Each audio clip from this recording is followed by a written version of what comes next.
evidentemente, la agilidad no es un fin en sí mismo, sino que es una palanca, es una herramienta que tienen las empresas para mejorar sus resultados.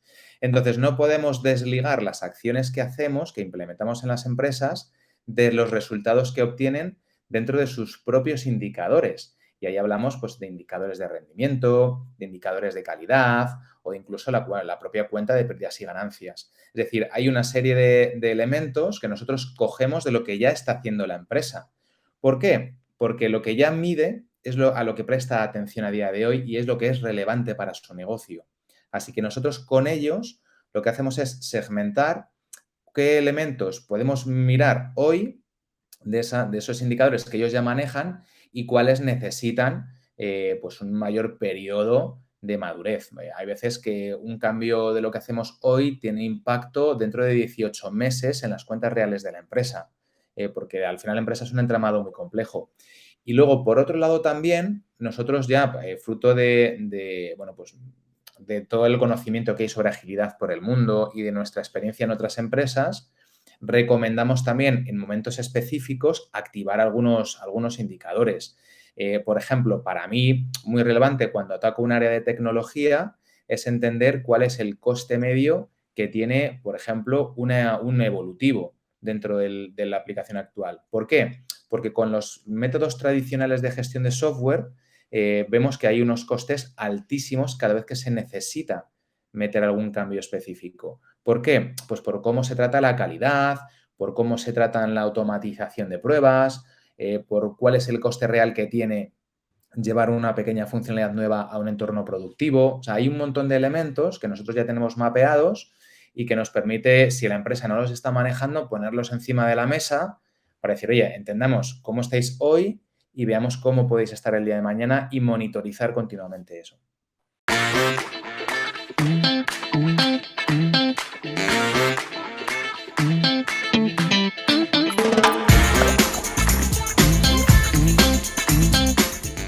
Hola y bienvenidos un día más a Cronuts Talk. Hoy tenemos con nosotros a un invitado muy especial, Juanma Gómez, CEO y fundador de Enciende la Luz. Sus clientes les definen como unos todoterrenos en la implementación de metodologías ágiles. Buenos días, Juanma, ¿cómo estás?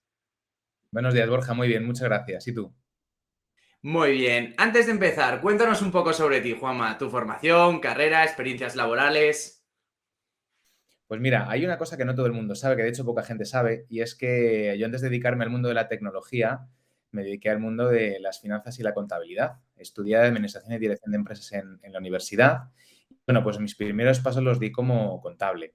Lo que pasa es que la cabra tira al monte, tú ya lo sabes, y yo creo que pues, en su momento tuve que tomar una decisión que fue orientarme a lo que de verdad me hacía latir el corazón, que fue la tecnología. Así que abandoné ese camino y volví a la universidad con 24 años y estudié informática, que era lo que a mí me apasionaba desde pequeño. Tuve mi primer ordenador con 12 años y recuerdo que lo primero que hice fue imprimirme la ayuda de MS2 y programarme un completo menú de arranque para colocar diferentes aplicaciones en las distintas memorias que tenía MS2 y poder cargar los juegos que quería jugar en ese momento.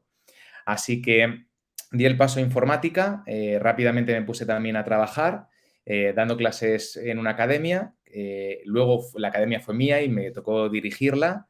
Y poco después ya trabajé a nivel profesional en el mundo del desarrollo de software. En el año 2011 ya llegó un momento en el que estaba un poco cansado de algunas cosas que sucedían y tuve la suerte, el momento de caer en una empresa que estaba dando sus primeros pasos de agilidad y eso es lo que cambió mi vida hasta el día de hoy, que después ya igual te cuento. Hablando y entrando en materia, venga, para Juanma Gómez, ¿qué es la agilidad? Bueno, para mí la agilidad, Borja, es la capacidad que tiene una empresa de entregar a sus clientes lo que necesitan y cuando lo necesitan. Es cambiar un poco la perspectiva, el paradigma más product-centric de yo desarrollo un producto y luego busco la manera de ver cómo se lo vendo a la gente. Y la agilidad lo que busca precisamente es casi lo contrario. Es primero entender qué le pasa a mis clientes, qué problemáticas tienen en su vida, qué dificultades y armarme a mí con los mecanismos adecuados para proveerles de las soluciones adecuadas en tiempo récord. Es decir, partes de una premisa de algo que puede cubrir una necesidad, pero no tratas de cubrir todas las necesidades que en tu mente podría de alguna forma aplicar. Lo que sí que tratas es que una vez hayas cubierto esta mínima necesidad a través de un mínimo producto viable, ¿no? Tratas de ir abarcando, ¿no? Y hacer algo más completo, por decirlo de una manera. Claro, eso es. Esto es otro punto también que yo creo que es muy disruptivo dentro de la agilidad. No hablamos, o sea, para ser competitivo en el día de hoy, en el mercado actual, no puedes tardar 3 o 4 años en desarrollar un producto digital para llevarlo al mercado, porque cuando llega, llega obsoleto. Entonces, de nuevo, la agilidad lo que nos permite o nos ofrece son los mecanismos adecuados para trabajar sobre una primera hipótesis que podamos tener, invertir muy poco capital y verificar si eso de verdad tiene sentido en el mercado, es contrafuego real. Una vez que verificas que eso es así, puedes seguir ampliando con más capas de ese producto y si descubres que no, en lugar de gastar 20 millones de euros o de dólares en descubrirlo, igual con 1 millón es suficiente y el resto es ahorro que tienes directo. Claro, muy interesante, ¿no? No morir con las botas puestas, sino tratar de matar proyectos que probablemente no, quizá no son eficientes o no aportan el valor esperado y poder, ¿no? Pivotar hacia otro proyecto que sí que lo sea. Y muy bien, en Efectivamente. esta línea, porque yo creo que sí que has explicado un poco el cómo, pero creo que un poco que me lo explique respondiendo a esta pregunta va a ser muy interesante, ¿no? ¿Cómo implementáis estas metodologías ágiles en estas empresas grandes? Porque estoy seguro que nuestra audiencia habrá oído de la metodología Agile, habrá seguramente algunos tenido buenas o malas experiencias, porque también sabemos que hay muchos gurús que, bueno, implementan lo que implementan, pero desde el punto de vista de vosotros, que sois unos expertos y tenéis mucha experiencia, ¿cómo implementáis estas metodologías en las empresas? Pues mira, hay un punto importante para nosotros que es vibrar con nuestro cliente. ¿Qué significa vibrar con nuestro cliente? Para mí es la parte básica del acompañamiento, que es lo que nosotros hacemos. Nosotros trabajamos con nuestro cliente para adaptarle internamente y que pueda aprovechar de forma eficaz la agilidad. Y eso lo hacemos de dos formas distintas, que parten del mismo punto. Es sentarnos con ellos y entender qué les pasa y por qué nos llaman. Y ahí diferenciamos dos tipologías de clientes. El que, no, el que ya tiene bastante claro cuál es el diagnóstico de lo que le sucede y porque tenga dentro pues, una persona o un grupo de personas capaces de entender la agilidad, dice, vale, pues yo ya sé lo que quiero o por lo menos por dónde quiero empezar. Entonces, ahí ya vamos directamente a implementar solución. Hay otro tipo de clientes que aunque nos vengan ya con una solución en la mano, lo que les proponemos inicialmente, porque podemos detectar que quizá no están atacando adecuadamente lo que les pasa, arrancamos siempre haciendo un diagnóstico inicial. Queremos hacer una radiografía de cómo están y eso incluye pues, procesos actuales, gestión de talento, estructura organizativa, algunos procesos clave y cómo entienden ellos la eficiencia. Y con eso sacamos una radiografía de la compañía en términos de agilidad empresarial. Junto a esa radiografía, lo que hacemos ya es una primera propuesta de intervención y les hacemos un roadmap de lo que nosotros entendemos con la experiencia que tenemos que sería lo adecuado activar en esa empresa con una vista pues, a 1 o 3 años más o menos. Y luego lo aterrizamos un poco más para el corto plazo, para darles certidumbre. Al final, Borja, un proceso de cambio es un proceso complejo y que genera miedo en las personas. Nosotros lo que queremos es acompañarles y que se sientan siempre muy protegidos y tranquilos dentro de un proceso que por sí mismo es complejo. Vale, pero yo creo que quizás es muy interesante porque es que sé que a todo esto le dais un seguimiento mediante unos indicadores como como muy definidos, ¿no? Entonces, creo que la parte de, al final hacéis una radiografía, ¿no? Y entonces de alguna forma planteáis, ¿no? El cómo estamos, lo que sería el ASIS, y luego planteáis un to be en una, digamos, en una versión, digamos, en el medio y luego en el largo plazo. Pero ¿cómo orquestáis, ¿no? Y mediante qué, digamos, indicadores conseguís una cohesión entre, digamos, lo que serían las acciones más operativas, luego estarían acciones más tácticas y acciones más estratégicas. ¿Cómo le dais un poco, ¿no? Esa eficiencia para que toda esta, digamos, llamémosle motor, funcione de forma ágil? Mira, nosotros nos nutrimos, Borja, de diferentes fuentes de indicadores o naturalezas distintas. Una es, evidentemente, indicadores de calidad de proceso. Entonces, nosotros partimos de nuestros assessments propios que hemos desarrollado en Enciende la Luz y vamos haciendo seguimiento de las iniciativas que ponemos en marcha a través de la mejora en los indicadores de nuestro assessment. Luego, por otro lado, evidentemente, la agilidad no es un fin en sí mismo, sino que es una palanca, es una herramienta que tienen las empresas para mejorar sus resultados. Entonces, no podemos desligar las acciones que hacemos, que implementamos en las empresas, de los resultados que obtienen dentro de sus propios indicadores. Y ahí hablamos pues, de indicadores de rendimiento, de indicadores de calidad o incluso la propia cuenta de pérdidas y ganancias. Es decir, hay una serie de elementos que nosotros cogemos de lo que ya está haciendo la empresa. ¿Por qué? Porque lo que ya mide es a lo que presta atención a día de hoy y es lo que es relevante para su negocio. Así que nosotros con ellos lo que hacemos es segmentar qué elementos podemos mirar hoy de esos indicadores que ellos ya manejan y cuáles necesitan pues un mayor periodo de madurez. Hay veces que un cambio de lo que hacemos hoy tiene impacto dentro de 18 meses en las cuentas reales de la empresa, porque al final la empresa es un entramado muy complejo. Y luego, por otro lado, también nosotros ya, fruto bueno, pues, de todo el conocimiento que hay sobre agilidad por el mundo y de nuestra experiencia en otras empresas, recomendamos también en momentos específicos activar algunos indicadores. Por ejemplo, para mí, muy relevante cuando ataco un área de tecnología es entender cuál es el coste medio que tiene, por ejemplo, un evolutivo dentro de la aplicación actual. ¿Por qué? Porque con los métodos tradicionales de gestión de software vemos que hay unos costes altísimos cada vez que se necesita meter algún cambio específico. ¿Por qué? Pues por cómo se trata la calidad, por cómo se trata la automatización de pruebas, por cuál es el coste real que tiene llevar una pequeña funcionalidad nueva a un entorno productivo. O sea, hay un montón de elementos que nosotros ya tenemos mapeados y que nos permite, si la empresa no los está manejando, ponerlos encima de la mesa para decir, oye, entendamos cómo estáis hoy y veamos cómo podéis estar el día de mañana y monitorizar continuamente eso.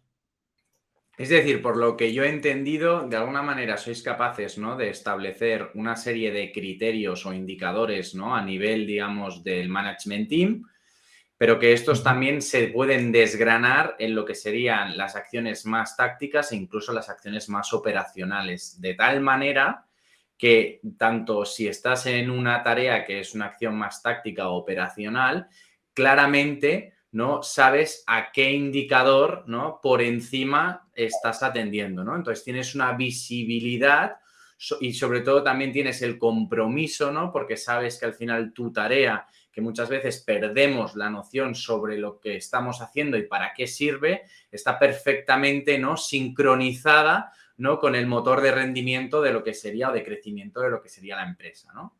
Claro, fíjate, Borja, un ejemplo para mí muy claro.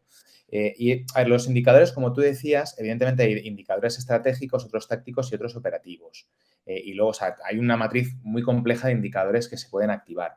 Pero, por ejemplo, para mí es esencial uno que destapa pues, una incongruencia que tienen las empresas y es la calidad de las planificaciones que hacemos y que te cubre, la puedes aplicar en cualquiera de las tres capas. Aquella yo llamo yo la calidad de la planificación que hacemos. A ver, todas las empresas, tú ya lo sabes, planifican y tenemos la costumbre de planificar incluso a largo plazo. La cuestión está en cuál es el grado de cumplimiento que yo tengo sobre los planes que hago. Es decir, si yo planifico hoy lo que voy a hacer en diciembre de este año, cuando llegue diciembre lo que tengo que examinar es a qué se parece lo que estoy haciendo en diciembre con lo que tendría que haber, con lo que había planeado en enero, ¿vale? Y lo que nos damos cuenta es que una vez que las empresas invierten mucho esfuerzo en hacer mucha planificación y en 2 o 3 semanas esa planificación estalla. ¿Por qué? Por lo que te decía antes, porque el mercado cambia, el mercado evoluciona de forma vertiginosa y claro, ¿qué es lo que sucede? Que el esfuerzo que haces muy fuerte de hacer un plan anual, inamovible, de ajuste de recursos, de inversión, no tiene sentido a los 6 meses. Y creo que no hay empresa, salvo una empresa monopolística que no tenga ningún tipo de competencia, que no le esté pasando eso. Y eso pasa tanto a nivel estratégico como táctico como operativo, ¿no? Yo he trabajado con muchos equipos y te das cuenta que cuando les planteo hacer una planificación de trabajo incluso semanal, Me dicen, es que no lo podemos hacer, porque hacemos el plan hoy y mañana nos vienen con una prioridad distinta.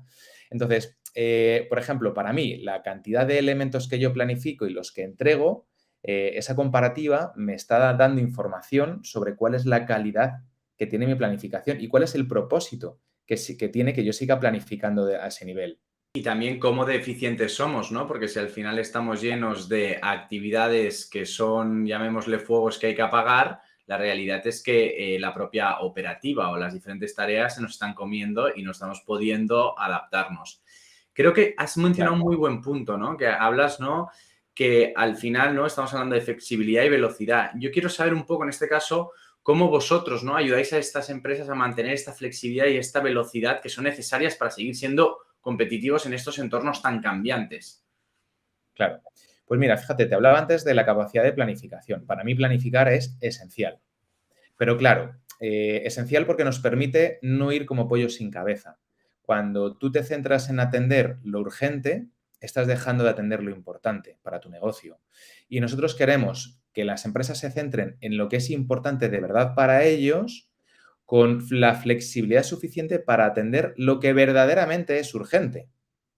Porque hay veces que las urgencias, o se mete por urgencia, trabajo que no se ha planificado previamente y que es perfectamente planificable, ¿vale? Y eso estamos aburridos de verlo nosotros, como puede ser desarrollo de planes formativos, incluso fíjate qué cosa tan absurda como el pago de las nóminas. Es decir, hay un montón de procedimientos internos que se trabajan como urgencias cuando no tienen por qué serlo. Entonces, nosotros lo que hacemos es, en las empresas, dotarles de los mecanismos suficientes, primero de consciencia y luego de acción, para que ellos puedan organizar todo el trabajo que es planificable, lo metamos en un circuito de retroalimentación de planificaciones en ciclos muy cortos y además también hablamos mecanismos muy bien estructurados para atender lo que realmente es urgente. Por ejemplo, hemos trabajado mucho con banca. Claro, en el momento en el que tú tienes un problema en tu sistema que impide una operativa básica para el público, como puede ser hacer una transferencia, os recuerdo que nos pasó una vez, que no se podía mirar la posición global, ¿no? Cuando tú entras en tu aplicación del banco y lo primero que ves es un resumen de tus cuentas. Si de repente entras y no ves nada, imagínate qué susto. Y con millones de clientes, pues tienes un problema. Claro, eso es urgente y eso hay que atenderlo. Eso es prioridad absoluta. Bueno, pues nosotros lo que hacemos es estructurar mecanismos con las empresas, en el caso de que no lo tengan tan claro, para atender eso con políticas que conoce todo el mundo y como las conoce todo el mundo las puede seguir. Así que al final lo que hacemos en primera instancia es ordenar mucho tu casa, pues tu casa funciona, pero puede funcionar mucho mejor cuando está bien ordenada, porque tienes todo a mano y al final los desperdicios que se generan por tenerlo todo un poco tirado quedan reducidos y trabajamos mucho ahí también la eficiencia. Pero una vez que ya tienes tu casa ordenada, es cuando podemos empezar ya a hacer ajustes más finos para decir, oye, pues si yo resulta que utilizo una grapadora todos los días y la tengo en un cajón, ¿qué tal si la pongo mejor aquí encima de mi mesa para emplear menos tiempo en llegar a la grapadora? Que es que un día ahorrarte 10 segundos no es significativo, pero 365 días al año, por 2 años, por 3 años, empieza ya a ser una cantidad importante de inversión que tienes. Bueno, muy buen punto, pero venga, vamos a ir al grano y nos vas a explicar o vas a tratarnos de explicar, seguro que tienes algún caso que puedes explicar allí que realmente nos explica cómo funcionaba la casa y cómo realmente funciona ahora. Pues mira, hace poco publicamos un artículo en nuestro blog sobre un caso, por ejemplo, de un equipo de marketing. Un equipo de marketing que sufre uno de los males que sufre todo el mundo, que es la multitarea. La multitarea es uno de los principales problemas que tienen reales las empresas en términos de eficiencia. Y es que tenemos un concepto en la cabeza que no está del todo bien formulado. Y es qué significa ser eficiente. En este caso, este equipo y en esta empresa, y es un patrón que encuentro en todas, ser eficiente implica llegar al final del día fulminado, agotado de decir, jue, ¿cuánto trabajo he hecho? He estado en muchas cosas, he estado en 18 reuniones, ha sido súper eficiente. Bueno, la realidad en términos de competitividad real es distinta. Y para nosotros llamamos a una empresa o a un equipo eficiente al que es capaz de reducir drásticamente los tiempos que tiene de entrega. Es decir, que tú me pidas, Borja, hacer una cosa y yo te la entregue rápido. Eso para mí es eficiencia. Y si eso me lleva media hora, mejor media hora que una hora, ¿vale? Entonces, en este caso, en este equipo de marketing, lo que hicimos fue analizar cuál era su capacidad de entrega de trabajo, midiendo el tiempo que pasa desde que les llegaba una petición hasta que la entregaban, que podía ser, pues, por ejemplo, el diseño de una campaña publicitaria o podía ser incluso trabajo para cliente interno, para algún otro área de la empresa, ¿vale?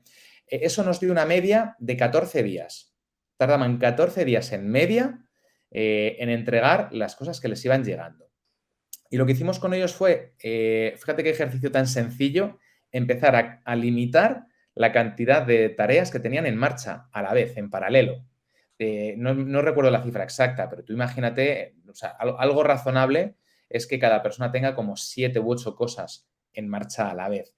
Si tú eso lo limitas a 2, de primera la gente tiene una sensación de ahogamiento. Es decir, ostras, ¿y qué hago con el resto del tiempo libre? Lo que te das cuenta es que el resto del tiempo libre al final lo organizas para resolver cualquier tipo de freno por una dependencia que tengas o por cualquier tipo de razón que te impida entregar esas dos cosas. Trabajando este aspecto con algunos indicadores que pusimos de rendimiento con este equipo y retocando algunos de sus procesos internos, creo que fue en un mes y medio, conseguimos reducir de esos 14 días a 3 días el tiempo medio de entrega de las peticiones que tenían. Y esto no solo estamos hablando de eficiencia, también estamos hablando de otros indicadores o sea, realmente que valen mucho la pena y son de valorar de cara a la empresa. Estamos hablando de que el trabajador se siente más realizado, ¿no? Porque puede acometer más tareas y de alguna manera las cierra más rápido, ¿no? Hay muchos, ¿no?, de estos indicadores que no solo mera eficiencia, como dices tú. Claro, y por supuesto también satisfacción del cliente. Es decir, si es como, por ejemplo, tienes un problema con... Mira, mi padre ayer tuvo un problema con el router de su operador de internet.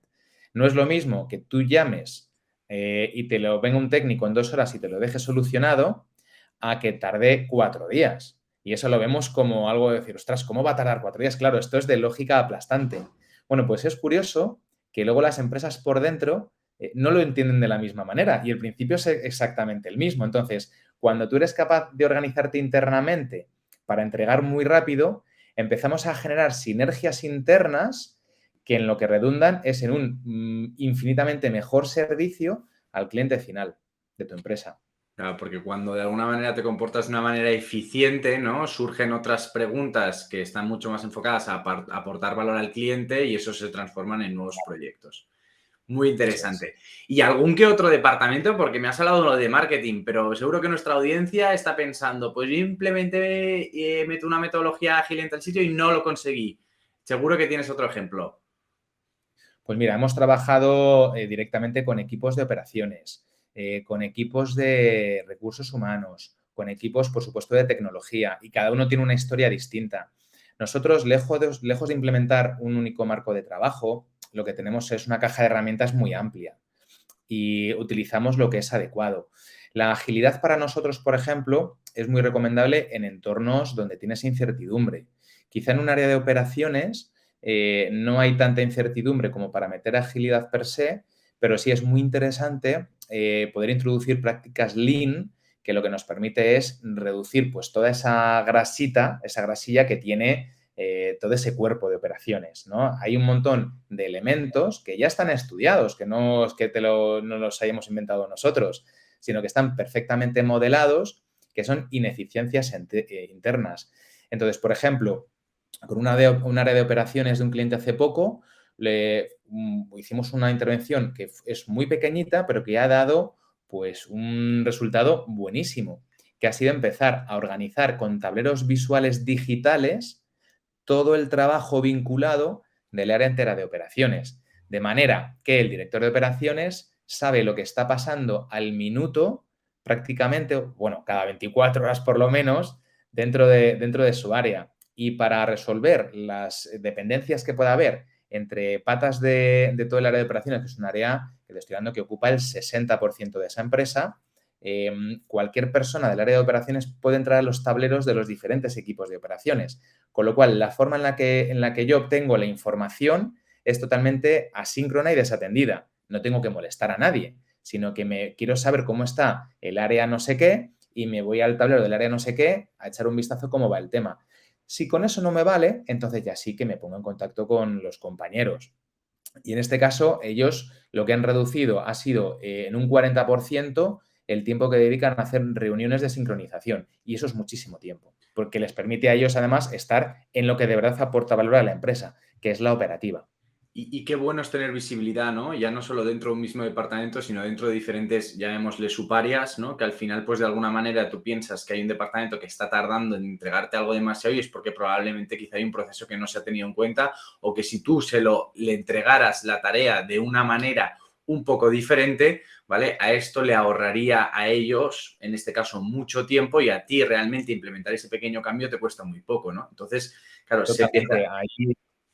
Sí, ahí te iba a comentar que, por ejemplo, tuvimos un cliente también que es una empresa de domótica, una empresa industrial, bueno, nos llamaron porque decían, mira, tenemos un problema de competitividad llegando al mercado, somos los números uno, pero nos están comiendo terreno. Y lo que hicimos con ellos fue implementar todo un sistema de gestión de trabajo con Kanban y una herramienta que se llama Kanbanize, que lo que permitió es modelar toda la cadena de valor y empezar a ver cómo se desgranaba eso en trabajo interno. Claro, cuando tú metes una herramienta así, que además te da indicadores de forma automatizada y agregada y te permite vincular la visión estratégica con la táctica de la operativa, aquí lo que les pasó es que en 12 meses tuvieron un sistema de información real que les permitió entender dónde tenían los problemas de competitividad o, bueno, lo que generaba el problema o los retrasos en llegar a manos de los clientes, lejos de discutir sobre sensaciones o sobre creencias, sino que tienes ya una cantidad de datos objetivos incuestionables que te dice, ostras, pues sí, tengo un atasco aquí y se vio perfectamente dónde tenían ellos el atasco. Pero ya no solo eso, sino que cuando le metemos mano, hacemos algo de intervención sobre esa zona, además también monitorizamos en la cadena de valor completa cómo se reequilibra, porque puede ser que el abordaje de un cuello de botella específico genere otro cuello de botella en otro lugar. Entonces, tener ese sistema informatizado, automatizado y con esa visión global lo que nos permite es intervenir en áreas específicas de la empresa, pero siempre conservando esa visión holística, que es lo que nos importa para llegar mejor a los clientes. Qué buen punto, ¿no? Porque es verdad que muchas veces nos centramos en optimizar ciertos procesos, pero luego claro, llegamos a optimizar un proceso tanto que luego no somos capaces de dar respuesta porque el siguiente proceso que va vinculado a este no se ha optimizado Claro, acorde. Entonces tú lo que no eso puedes es. hacer es como, ¿no? Al final solo las tuberías, ¿no? Que tengas una tubería que puede entrar una cantidad de agua tremenda, pero la siguiente tubería es mucho más pequeña y entonces no puedes de alguna forma dinamizar todo ese agua hacia donde tú eres. Entonces, muchas veces has de ir tocando ambos, ir mejorando ambos, ¿no? Con el objetivo de intentar, dentro de lo que cabe, no ser los mejores en un subproceso, sino ser conjuntamente mucho mejor. Esa es la clave, Borja, el equilibrio. Las empresas al final se enfocan mucho, y sobre todo las áreas, en eficientarse, pero claro, dentro de una cadena de valor, que es lo que genera valor real para el cliente, ¿no? La cantidad de actividades que yo tengo que activar para crear un producto o para ofrecer un servicio, eh, no vale de nada efectivamente si no está equilibrada.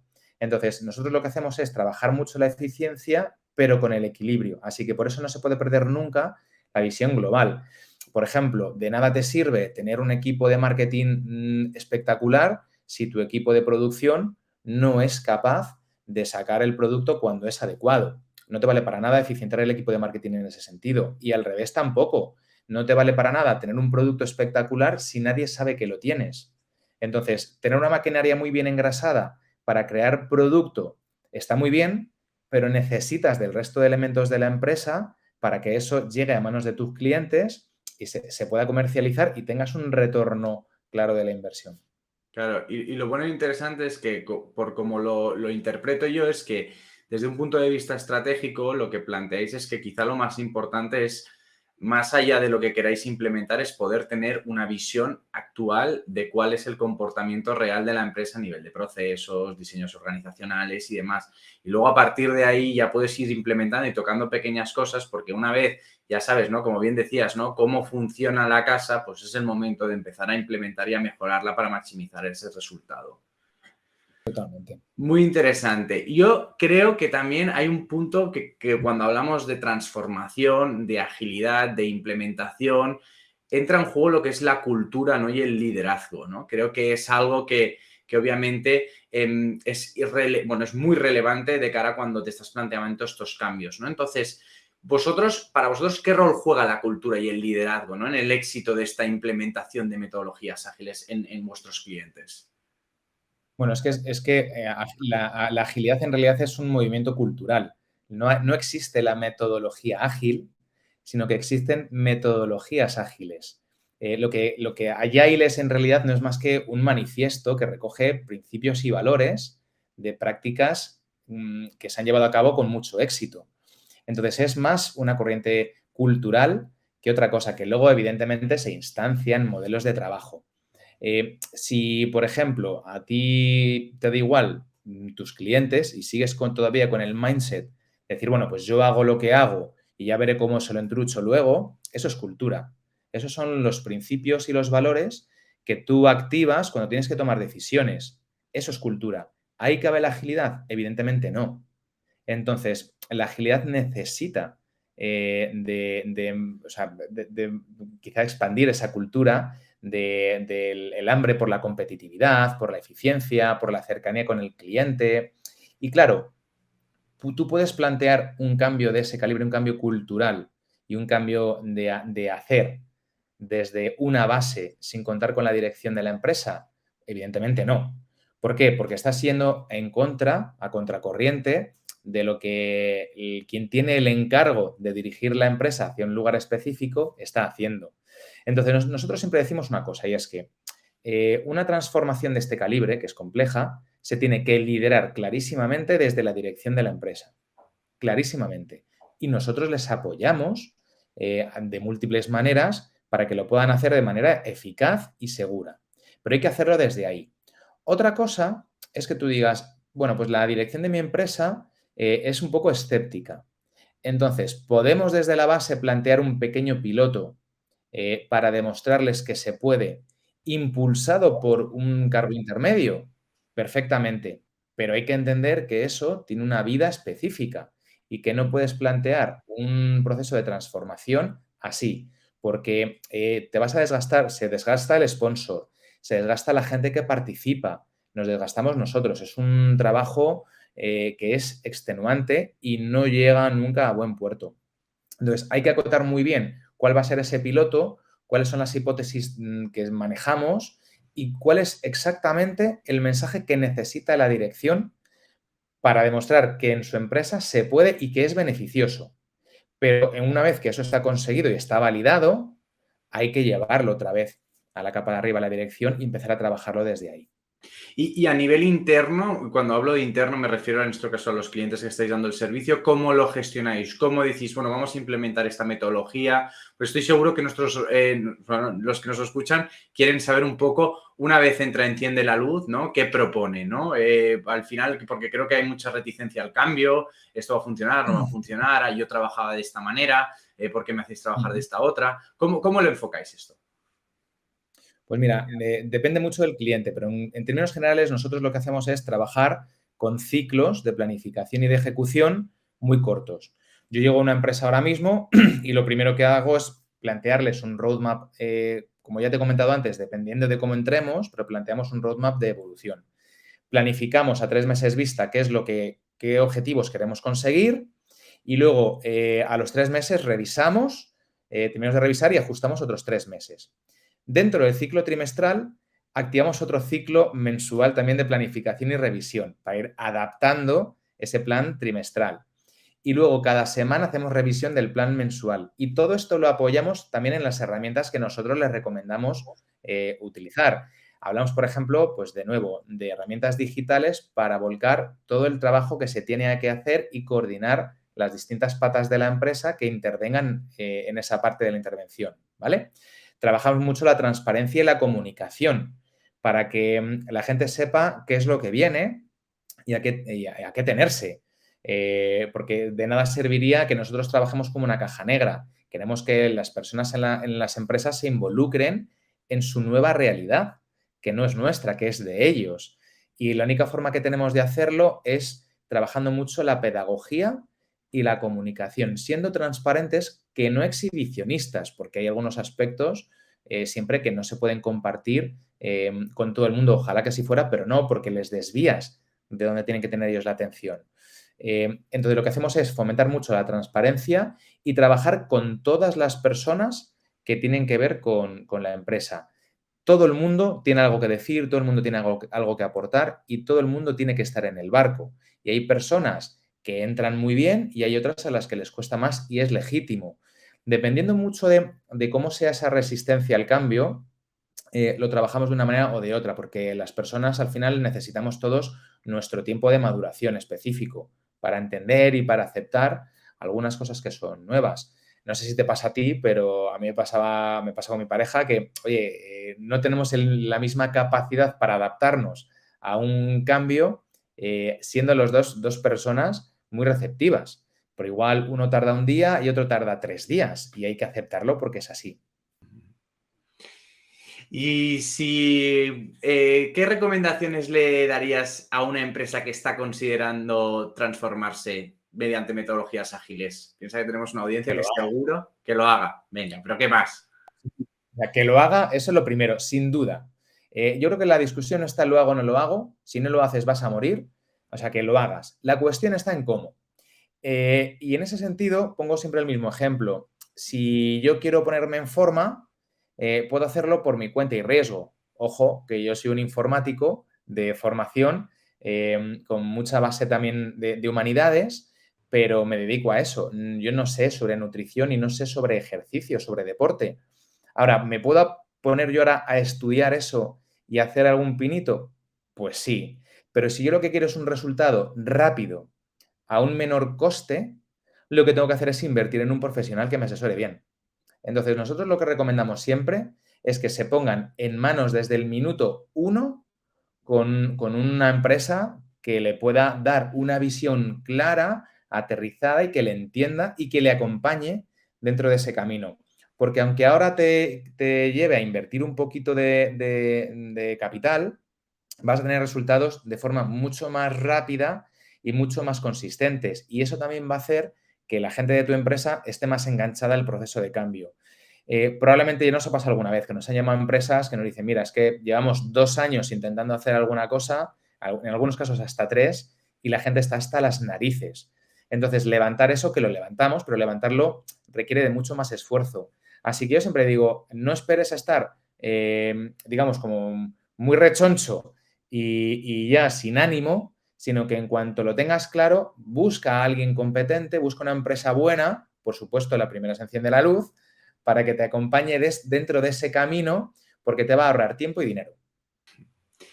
Venga, Juanma, ya sabes que si has escuchado alguno de nuestros podcasts, esta pregunta la hacemos mucho. ¿Qué le dirías al Juanma de hace 15, 20 años? Que eso también sirve para nuestras nuevas generaciones, las generaciones más jóvenes, para enfocar, ¿no? A través de gente no experta en diferentes áreas, como lo puedes ser tú en este caso.